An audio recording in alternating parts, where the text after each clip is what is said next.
I wanted to make a video about this. I'm kind of late to it, but I figured better late than never. So I went to an event, not this past weekend, but the one before, out in the kind of the swamplands of Tampa, Florida, about an hour north of Tampa.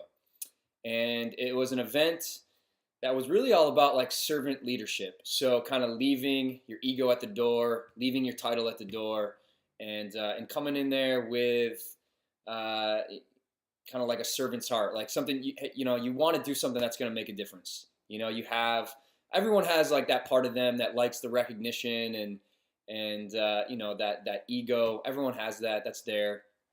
Can't deny that. But there's something that's bigger than that.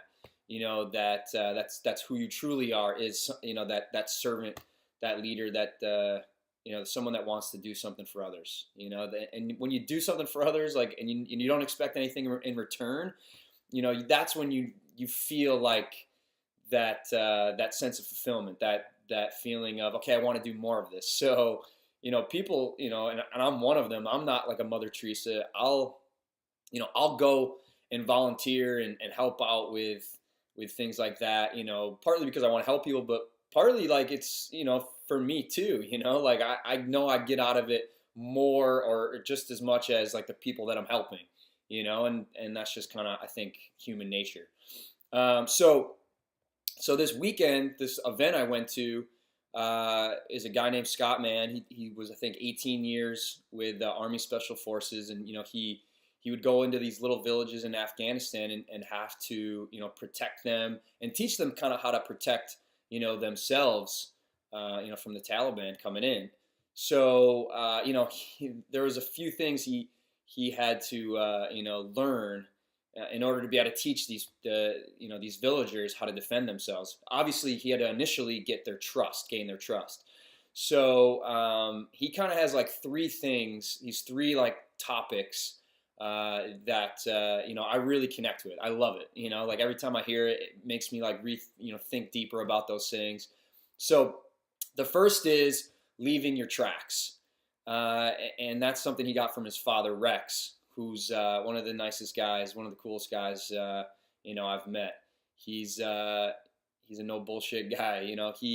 I asked him, I was joking around with him. I said, "Hey Rex, what's the meaning of life?" Kind of like half being a smart ass, but half just kind of was curious what he would say. And he looked at me, and he took a second, and he goes, "Not to be noble or any shit like that, but if you don't do something that's helping other people, you're kind of wasting it." And so, he was going through a tough battle with cancer, and it didn't look like he was going to make it. And Scott, his son, was going through a tough time with it, obviously. And his dad looked at him. Rex looked at Scott and said, "Son, I've left my tracks in this world. Look at you, look at your brother. Like look at what I've done." I've left my tracks. I'm okay. And, my last breath is going to be full. There's going to be no regret because, he had left his tracks on this world. So one of the things that we do at these events is we get really clear on the tracks we want to leave, which is something that I don't think a lot of people do. I don't think people take the time to sit down and think about those things. Like what do you want to be remembered for? What kind of impact do you want to have? What kind of impact are you going to still have, after you take your last breath? So for me, I want my last breath to be full. Like I don't want to have any regrets. So I do try to take that time to, be quiet and think about, okay, what do I want to do? What kind of impact do I want to have? Like, what do I want to be remembered for? Those kind of things definitely help me get clear on, okay, how do I want to go about my days and my interactions with people? So the second thing, after kind of getting clear on leaving your tracks is connecting deeply, like connecting like your life depended on it. Because, Scott, when he's going into these villages, he had to connect with these people because his life did depend on it, so that's something that, as I do my little gratitude journaling in the morning, 3 things I'm grateful for. One of the things that comes up over and over again are just the little connections that I make with people. Like just looking up from your phone when you're in line at the grocery store and asking someone where they're from. And then it's usually like that third or fourth question that really where you start to get to know someone. Where are you from? How long have you lived here? Those are just kind of surface level. But if you just continue to have that conversation, that's that third or fourth question.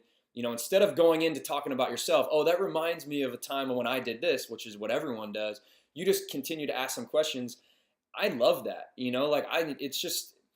It's something that in the morning, when I'm going through that gratitude journaling, the thing that pops out more than anything is the time that I took to ask someone questions and see them kind of light up a little bit, when they get to talk about themselves a little bit. Everyone loves to talk about themselves, right?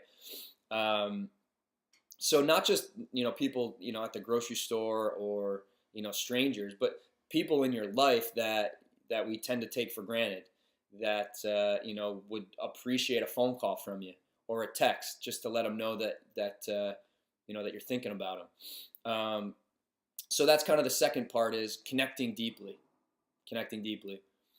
And then the third is telling your story.